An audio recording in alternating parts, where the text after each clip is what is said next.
Hello students, myself engineer Harman Sikh हूँ। और आज का आपका जो मैकेनिकल इंजीनियरिंग का आरएसी का लेक्चर है। और आरएसी में हम बात कर रहे हैं हमारे चैप्टर नंबर 6 की। तो 6 चैप्टर में हमने पढ़ा था रेफ्रिजरेशन इक्विपमेंट के बारे में। जैसे हमने अपना कंडेंसर के बारे में पढ़ लिया, कंप्रेसर के बारे में हमने स्टडी किया है, और हमने अपना एवेपोरेटर के बारे में लास्ट लेक्चर में स्टडी किया था। आज का हमारे पास टॉपिक है थ्रॉटलिंग डिवाइस और एक्सपेंशन वाल्व। जिस डिवाइस ने हमारे रेफ्रिजरेंट के फ़्लो को कंट्रोल करना है भी कितना एवेपोरेटर में चाहिए, उस डिवाइस को हम बोलते हैं थ्रॉटलिंग डिवाइस और एक्सपेंशन वाल्व।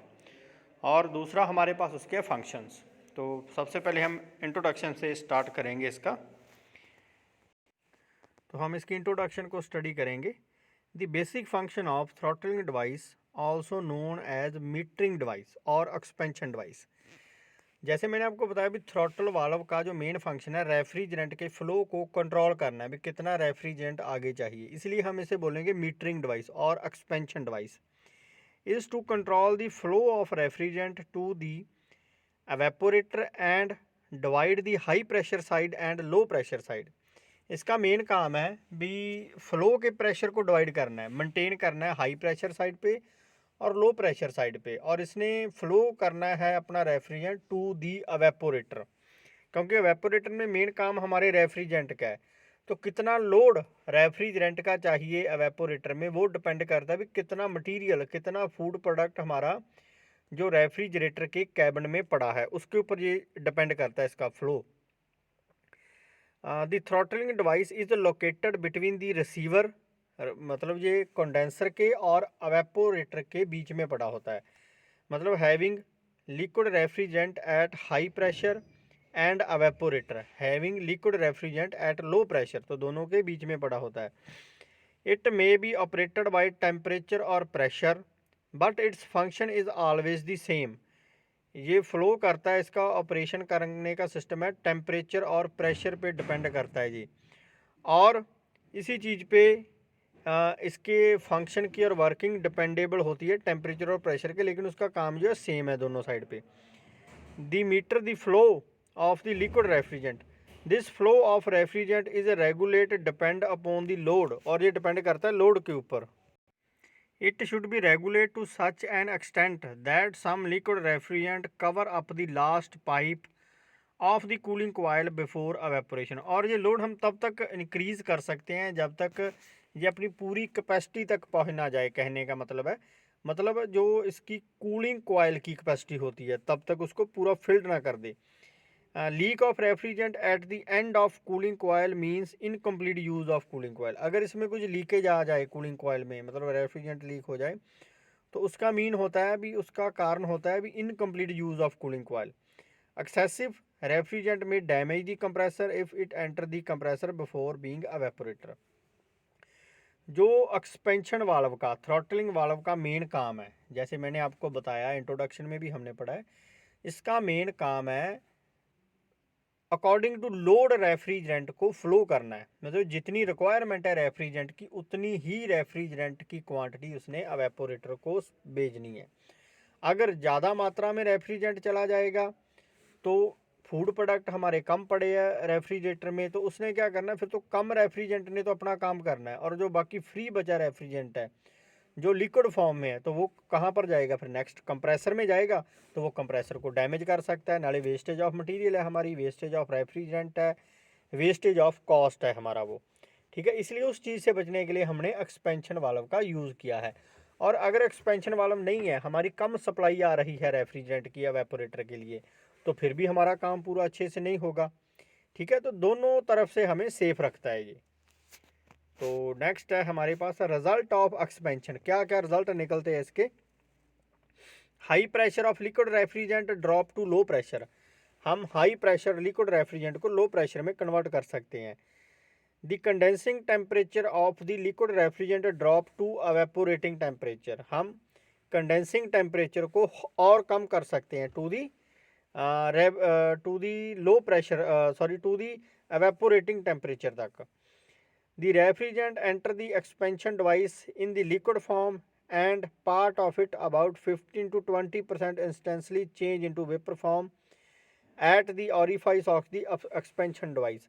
और हमारा 15 से लेकर 20% रेफ्रिजरेंट है जो एक्सपेंशन डिवाइस में वेपोराइज फॉर्म में कन्वर्ट हो जाता है, ताकि आगे चलकर कंप्रेसर में वो लिक्विड पार्टिकल ना आ जाए और हमारा कंप्रेसर भी सेफ रहे चोक होने से।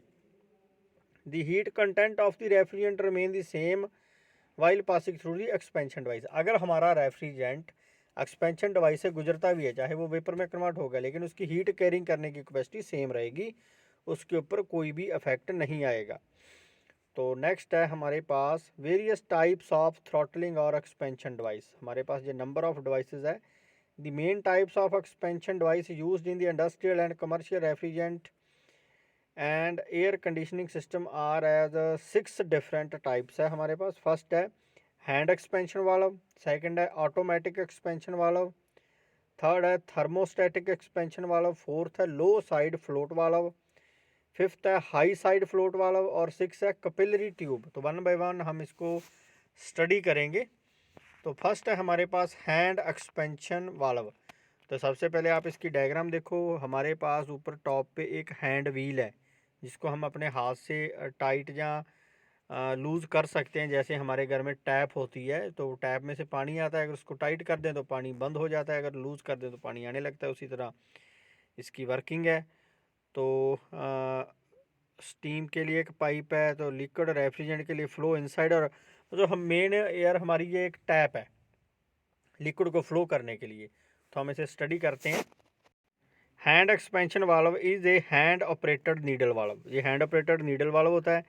In this valve the rate of liquid refrigerant depend upon किस किस चीज़ पे डिपेंड करता है। फर्स्ट है the pressure difference across the valve orifice. Depend करता है the pressure difference across the valve orifice का जो टेम्परेचर डिफरेंस है। The degree of value opening which is manually adjustable. और डिपेंड करता है जिस डिग्री पे, जिस रीडिंग पे हमें हमारा जो रेफ्रिजरेंट चाहिए, मतलब कितना फ्लो चाहिए उसका, वो डिपेंड करता है हमारी टैप के ऊपर। तो इसकी कंस्ट्रक्शनल फीचर है, इसकी show the constructional feature of the valve. In construction it is similar to the line valve and its operation is controlled by the turning its tapered spindle with hand. जैसे हमारी tap operate करती है पानी को flow करने के लिए, उसी तरह ये ऑपरेट करता है। Simply it is fitted in the liquid line just before the evaporator for controlling the flow of the liquid refrigerant to the evaporator. और ये लगा कहाँ पर होता है? जस्ट एवेपोरेटर के एंट्रेंस पे ये लगा होता है, ताकि लिक्विड की जितनी सप्लाई एवेपोरेटर को चाहिए उतनी ही आगे जाए। It is set to supply the required quantity of liquid refrigerant at the proper pressure to obtain the required temperature in the evaporator। और ये उतनी ही सप्लाई उतने ही टेम्परेचर पर, जितने पर चाहिए उतनी ही फ्लो करवाता है। The main advantage of the hand expansion valve is it's simplicity. ये सिंपल है एंड एक तो ये सिंपल है और इसकी कॉस्ट है जो कम है। Because of the simple construction change of the getting out of order is very limited. इसकी सिंपल कंस्ट्रक्शन की वजह से इसमें चेंज करना थोड़ा डिफ़िकल्ट है। The main disadvantage of this valve is that it is to be actuated every time to meet the change of the load in system to prevent either overfeeding or starving of the evaporator. इसकी main ये ही disadvantage है, अभी जब load की variation हो जाती है हमारे रेफ्रिजरेटर में, मतलब लोड मतलब क्या है, जो हमारे फूड प्रोडक्ट है जिसको हमने सेफ रखना है, अगर उसकी वेरिएशन होती है, जैसे अभी 5 किलो मिल्क पड़ा है, 2 घंटे के बाद 10 किलो कर दिया, तो इसकी जो सप्लाई है वो हमें रेगुलेट करनी पड़ती है, बढ़ानी पड़ती है, कम करनी पड़ती है। ये ऑटोमेटिक नहीं है, ठीक है। लेकिन इसने तो एक स्पीड पे ही काम करना है, इसीलिए ये मेन इसकी डिसएडवांटेज है। अभी इसको मैनुअली ऑपरेट करना पड़ता है time to time on the basis of variation of load. Additionally, the valve is operate to open or close manually each time to meet the changing the load conditions, जैसे मैंने आपको बताया। Therefore, this type of expansion valve is suitable for use only on large system where the operation remains on duty and load of the system is constant। ये mainly use किया जाता है large system में, जहाँ पर load की variation ज़्यादा नहीं है, कांस्टेंट रहती है। तो नेक्स्ट है हमारे पास ऑटोमेटिक एक्सपेंशन वाल्व। ये सबसे पहले हमारे पास इसकी डायग्राम है। डायग्राम में समझते हैं। हमारे पास एक ये वाल्व लगा हुआ है। वाल्व में क्या है, स्प्रिंग लोडेड वाल्व है, ये स्प्रिंग लगा है, एडजस्टेबल स्क्रू है हमारे पास, डायाफ्रागम लगा है और वाल्व सीट है। और वाल्व ऑपरेट करने के लिए हमारे पास उसके लिए फ़्लो के लिए एक पासेज दिया हुआ है।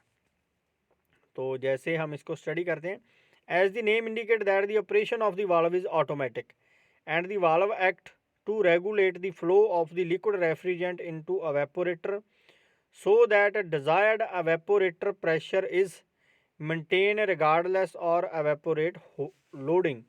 जो हमारा ऑटोमेटिक एक्सपेंशन वाल्व है, जैसे मैंने आपको बताया भी, ये ऑटोमेटिकली ऑपरेट करता है, ठीक है, रेगुलेट करता है फ्लो को, किसके फ्लो को, रेफ्रिजरेंट के फ्लो को टू दी एवेपोरेटर, जितना हमें चाहिए, at the required pressure. It is also named as a constant pressure expansion valve as shown in figure. It consists of a needle valve, a valve seat, a diaphragm, a spring, a strainer and an adjustable screw। जिसके components है। During operation, opening and closing of the valve with respect to the seat depend upon the two opposite forces acting on the diaphragm। और इसकी जो automatic की condition है वो depend करती है बैक प्रेशर, जैसे हम बोल सकते हैं, दोनों साइड के ऑपोजिट फोर्स के ऊपर डिपेंड करती है भी कितना लोड हमें चाहिए, कितना लो प्रेशर का वैक्यूम क्रिएट होता है इनसाइड, उस हिसाब से इसका वाल्व का ऑपरेशन स्टार्ट हो जाता है। The spring pressure and automatic first point है, the spring pressure and the atmospheric pressure acting on the top of diaphragm is in the downward direction. और जब फोर्स पड़ती है पीछे से, the spring pressure and atmospheric pressure acting to top of the diaphragm, तो वो act करती है डायफ्रागम के टॉप के ऊपर, जो सेंटर में डायफ्रागम लगा है, डायग्राम में देख सकते हो आप, और उसे डाउनवर्ड डायरेक्शन को मूव करवाती है। सेकंड है the evaporator pressure below the diaphragm acting upward. और अगर एवेपोरेटर में प्रेशर ज़्यादा कम होता है, उसमें वैक्यूम क्रिएट होने लगता है, तो ये डायफ्रागम को अपवर्ड मूव करवा देती है और टैप ओपन हो जाती है और फ्लो ऑफ हमारे रेफ्रिजरेंट का स्टार्ट हो जाता है इनसाइड को। During running of the compressor the evaporator pressure is in equilibrium with the spring pressure and the atmospheric pressure। तो रनिंग जब कंप्रेसर रन करता है तो हमारा जो एवेपोरेटिव प्रेशर है वो इक्विलिब्रियम है with the spring pressure and atmospheric pressure के। In case variation in the pressure is required, इसीलिए हमें प्रेशर की वेरिएशन चाहिए, ठीक है। The spring tension is varied with the help of the adjustable screw. Sitting of the spring tension maintain the evaporator pressure by the controlling the flow of the refrigerant to the evaporator। तो उसे हम एक manually screw के साथ भी pressure की variation दे सकते हैं अगर हमारी कोई रिक्वायरमेंट है तो, और उसी वजह से जो स्प्रिंग में टेंशन आएगी तो हम अपना फ्लो को कंट्रोल कर सकते हैं अपने मैनुअली भी। तो दोनों तरह से जो ऑपरेट कर सकता है।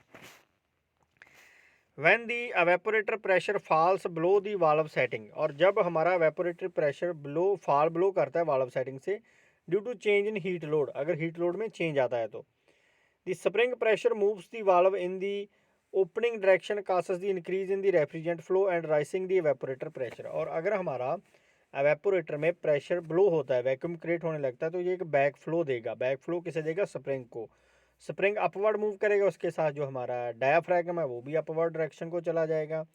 अगर डायाफ्रागम अपवर्ड को जाएगा तो हमारी जो टैप है, जो पासेज है रेफ्रिजरेंट को फ्लो करने का, वो ओपन हो जाएगा और रेफ्रिजरेंट इनसाइड को मूव करना स्टार्ट कर देगा।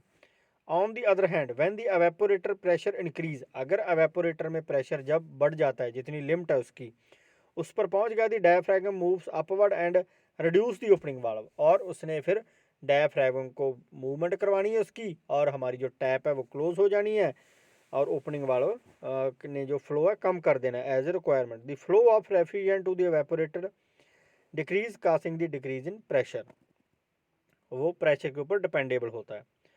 Automatic expansion valve has two main drawbacks, दो मेन ड्रॉबैक्स है इसकी। फर्स्ट है व्हेन द कंप्रेसर स्टॉप्स और is in off position the liquid refrigerant continue to flow to the evaporator and increase the pressure in the evaporator. Main drawback है इसकी, अगर compressor ने काम करना बंद कर दिया, हमने कंप्रेसर को बंद कर दिया, तो लेकिन ये ऑटोमेटिक फ़्लो है, ये ऑटोमेटिकली बंद नहीं होगा, ये इनसाइड को लिक्विड को मूव करवाता रहेगा और उसके साथ क्या है फिर एवेपोरेटर में प्रेशर इंक्रीज हो जाएगा। This increase in evaporator pressure causes the diaphragm to move upward and the valve get closed. और ये डायफ्रागम को अपवर्ड मूव करेगा और वाल्व को क्लोज कर देगा। If the heat load increase suddenly, अगर हीट लोड रेफ्रिजरेटर में सडनली इंक्रीज हो गया, the evaporative pressure will also increase rapidly forcing the diaphragm upward and allow the valve to close. This will give starvation to the evaporator. और दूसरी drawback है इसकी, इसी में एक्सप्लेन किया उसने, अगर रेफ्रिजरेटर में हीट लोड बढ़ गया, मतलब क्या, हमारे फूड प्रोडक्ट ज़्यादा आ गए, तो फिर इसने क्या करना है, इसने हीट लोड बढ़ने से उसके प्रेशर को अफेक्ट करेगा, प्रेशर को अफेक्ट करने से ये उतना लिक्विड रेफ्रिजरेंट को फ्लो नहीं करवा पाएगा और ये वाल्व को क्लोज कर देगा। तो सेकंड है हमारे पास, if the heat load drop off quickly, अगर हीट लोड क्विकली कम हो जाता है, the evaporated pressure also drop suddenly, evaporator में भी प्रेशर कम होगा क्योंकि टेम्परेचर डायरेक्टली प्रोपोर्शनल है प्रेशर के। Opening the valve wide open attempting to bring the evaporative pressure up to the pressure setting of the valve. This result in the flooding of liquid refrigerant back to the compressor and causes the serious damage. अगर जैसे हमने first line में पढ़ा है, अगर load heat load drop हो गया, temperature drop हो गया और प्रेशर भी ड्रॉप हो गया, प्रेशर ड्रॉप होने से ओवरफ्लो हो जाएगा लिक्विड रेफ्रिजरेंट का इनसाइड ऑफ एवेपोरेटर, और एवेपोरेटर में अगर ज़्यादा हमारा रेफ्रिजरेंट आ गया तो उसने डायरेक्टली पास करना है कंप्रेसर को, और वो कंप्रेसर को पास करेगा, कंप्रेसर को चोक कर देगा, कंप्रेसर में डैमेज हो जाएगा, तो हमारी ये सीरियस प्रॉब्लम हमारे लिए क्रिएट कर सकता है ये। Therefore, automatic expansion valve is suitable for the constant load application to maintain the required pressure difference between the condenser and evaporator. तो इसीलिए इस ऑटोमेटिक एक्सपेंशन वाल्व को भी हम कांस्टेंट लोड के लिए ही यूज़ कर सकते हैं, वेरिएबल लोड के लिए हम इसको यूज़ नहीं कर सकते। तो नेक्स्ट है हमारे पास thermostatic expansion valve. The thermostatic expansion valve is commonly used expansion device in a commercial and industrial refrigeration system. इसको हम कमर्शियल में भी और इंडस्ट्रियल रेफ्रिजरेशन सिस्टम में यूज़ कर सकते हैं। This is also named at constant super heat valve because it is maintains constant super heat at the end of evaporator coil. इसको हम कांस्टेंट सुपर हीट वाल्व भी कह सकते हैं क्योंकि इसने एवेपोरेटर कॉइल में एक कांस्टेंट हीट को फ्लो करना है, मतलब कांस्टेंट हीट को मेंटेन करना है इसने। The thermostatic expansion valve as shown in figure, तो हम इसकी पहले डायग्राम देखते हैं। डायग्राम में देखो हमारे पास वैसे ही एक वाल्व लगा हुआ है सेंटर में, जहाँ पर हमारे पास वहाँ था डायफ्रैगम था, और नीचे वही स्प्रिंग लगा हुआ है और लिक्विड रेफ्रिजरेंट के फ़्लो के लिए पासेज है, और नेक्स्ट वो पासेज जाता है, हमारी कैपिलरी ट्यूब जाती है हमारे एवेपोरेटर को, एक कैपिलरी ट्यूब लगी है इसमें नहीं, और उसके बाद फ़्लो जाता है जी हमारे एवेपोरेटर को, एवेपोरेटर इसके कैपिलरी ट्यूब के बीच में लगा हुआ है। Consist of needle valve, valve seat diaphragm, इसने वाल्व को डायाफ्रैगम बोल दिया, spring and adjustable screw. Additionally, it has a thermal bulb attached at the outlet of the evaporator at the suction line. और नीचे देखो हमारा कैपिलरी ट्यूब में नीचे हमारे पास एक थर्मल बल्ब लगा है जो टेम्परेचर को सेंस करेगा एवेपोरेटर के टेम्परेचर को। तो the thermal bulb and the capillary tube are fitted with the same refrigerant as used in the system. तो जो हमारी कैपिलरी ट्यूब है उसमें वो ही रेफ्रिजरेंट होगा जो हमने एवेपोरेटर में यूज़ करना है, फिर ही हमें टेम्परेचर का पता चलेगा। The spring exert force bent the diaphragm through the needle valve. This force depend upon the adjustment of the screw, ये डिपेंड करती है स्क्रू के एडजस्टमेंट के ऊपर। The evaporation pressure also acts bent the diaphragm. For example, in the direction of the closing of the valve on the top of the diaphragm, pressure is exerted by the vapor coming through the capillary tube from the thermal bulb. The force are in counterbalance condition. तो ये diaphragm की movement है वो depend करती है जितना हमारे thermal bulb से रेफ्रिजरेंट मूव करके डायफ्रैगम के ऊपर जाएगा, ठीक है, on the top of diaphragm, जितने प्रेशर पे जितने टेम्परेचर पे कैपिलरी ट्यूब में से जाएगा उसके ऊपर डायफ्रैगम की मूवमेंट डिपेंड करती है। और जो डायाफ्रागम की मूवमेंट है उसने आगे मूवमेंट देनी है वाल्व को, और वाल्व ऑपरेट करेगा। तो फॉर एग्ज़ाम्पल हमारे पास P B is equal to P S plus P E है, where P B is the bulb pressure, P S is the spring pressure and PE is the evaporative pressure. When the load on the evaporator increase, it causes the liquid refrigerant to boil at the faster rate in the evaporator coil. At the same time, the thermal bulb temperature increase due to the vaporization of the liquid refrigerant, causing increase in the pressure which is transmitted to the diaphragm through the capillary tube.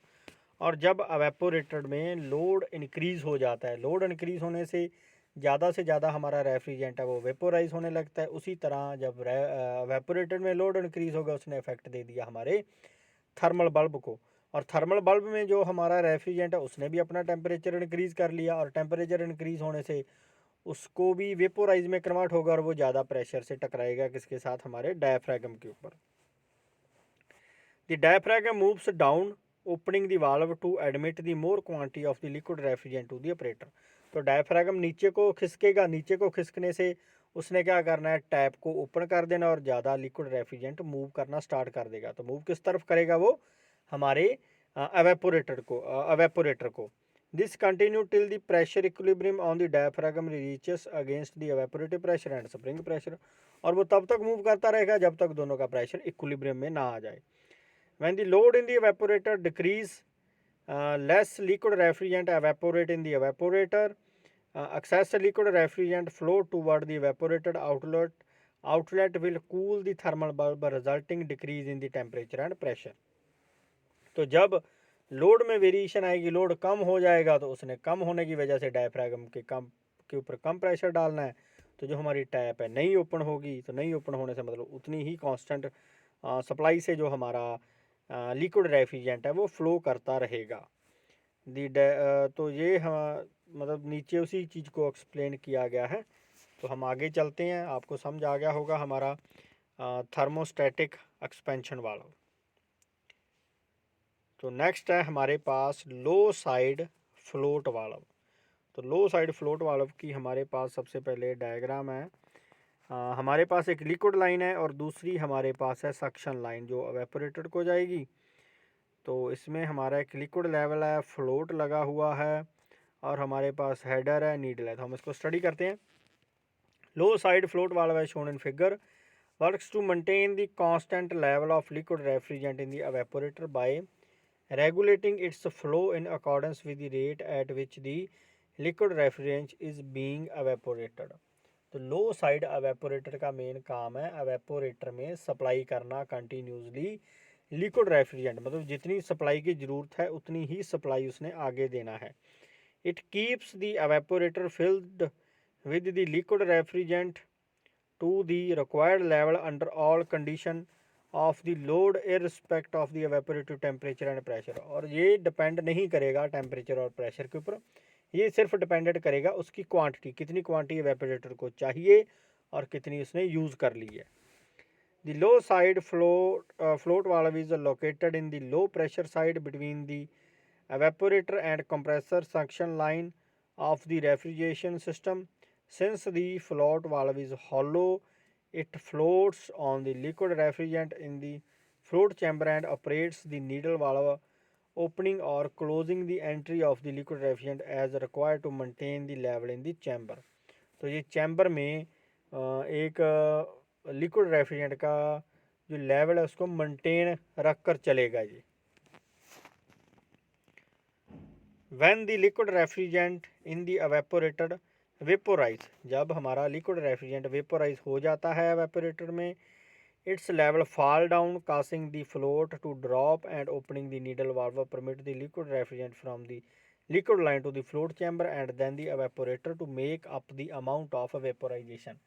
और जब हमारा refrigerant का flow है जो कम होने लगता है या उसका लेवल कम होने लगता है, तो इसने संकेत दे देना है हमारी लिक्विड लाइन को, लिक्विड लाइन ने वाल्व को ओपन कर देना है। ओपन करने से हमारा जो चैम्बर है, हमारा हेडर है, उसमें ज़्यादा से ज़्यादा हमारा लिक्विड रेफ्रिजरेंट फिर एंटर होने लग जाएगा जिसका हमने यूज़ करना है हमारे एवेपोरेटर में। This float rise when the required level is reaches, closing the needle valve. The main advantage of low side float valve is that it always maintain a constant liquid level in the evaporator under all loading condition irrespective of evaporative pressure and temperature. इसकी main advantage यही है भी ये maintain करके रखता है constant liquid level in the evaporator irrespective of हमारा pressure and temperature. तो सिंपल फिनोमेना इसका, सिंपल मैकेनिज्म है इसका यूज़ करने का। तो नेक्स्ट है हमारे पास हाई साइड फ्लोट वाल्व। हाँ, तो हम इसे स्टडी करते हैं हाई साइड फ्लोट वाल्व को। The high side float valve according to the name है shown in figure and its location is on the high pressure side. सबसे पहले हम इसको देखते हैं। ये हमारा हाई साइड फ्लोट वाल्व है। तो सिंपली एक बॉक्स बना है, बॉक्स में हमारा फ्लोट लगा है, फ्लोट में एक लिक्विड का लेवल रखा गया है और नीडल ने ऑपरेट करना है। Liquid refrigerant from the condenser हमारे पास आ रहा है ऊपर से। तो हम इसे स्टडी करते हैं। Its location is on the high pressure side between the condenser and evaporator of the refrigeration system. The flow of liquid refrigerant to the evaporator is controlled according to the load and thus a constant liquid level in the evaporator and float chamber is maintained by opening and closing the needle valve. तो इसका main काम है, पहले तो ये लगा कहाँ पर है, कंडेंसर और हमारे एवेपोरेटर के बीच में लगा है। इसने लिक्विड के लेवल को मेंटेन करके रखना है हमारे एवेपोरेटर में। तो मतलब कंटिन्यूसली सप्लाई देते रहना है constantly according to the capacity of load. तो ओपनिंग और क्लोजिंग डिपेंड करती है नीडल वाल्व के ऊपर। when the level of liquid refrigerant in the float chamber falls, the liquid refrigerant flow from the condenser rising the float bar। अगर liquid level low होता है तो नीडल ने ओपन हो जाना है और कंडेंसर से फ्लो आने लग जाना है हमारे लिक्विड रेफ्रिजरेंट का। thereby by opening the needle valve and the liquid refrigerant flow to the evaporator, since the rate of vaporization depend upon the load on the evaporator। तो रेट ऑफ वेपोराइजेशन डिपेंड करता है जितना हमारे load की capacity है हमारे refrigerator में। Therefore condenser supplies the liquid refrigerant at the same rate as the evaporator in the evaporator. तो कंडेंसर उतनी ही सप्लाई हमें देता है जितनी हमें रिक्वायरमेंट है। Thus the high side float valve function according to the load. It is normally used in the dry expansion evaporation। तो हम इसे ड्राई एक्सपेंशन एवेपोरेशन में इसका हम यूज़ कर सकते हैं। तो आज हमने स्टडी किया है हमारे थ्रॉटल वाल्व के बारे में, हमारे एक्सपेंशन वाल्व के बारे में, उसके फंक्शन, उसने काम कैसे करना है और उस एक्सपेंशन वाल्व की टाइप्स के बारे में। अगर हम एक्सपेंशन वाल्व या थ्रॉटलिंग वाल्व का यूज़ नहीं करते हमारे रेफ्रिजरेटर में तो वो हमारे लिए एक बड़ी लिमिटेशन है, हमारे लिए एक ड्रॉबैक है, हमारे लिए एक डिसएडवांटेज है वो। ठीक है, क्योंकि उसने हमारी रनिंग कॉस्ट को सेव करना है, हमारे रेफ्रिजरेशन सिस्टम को सेफ लेकर चलना है उसने। तो होप आपको समझ आया होगा। Thanks to all of you, thank you.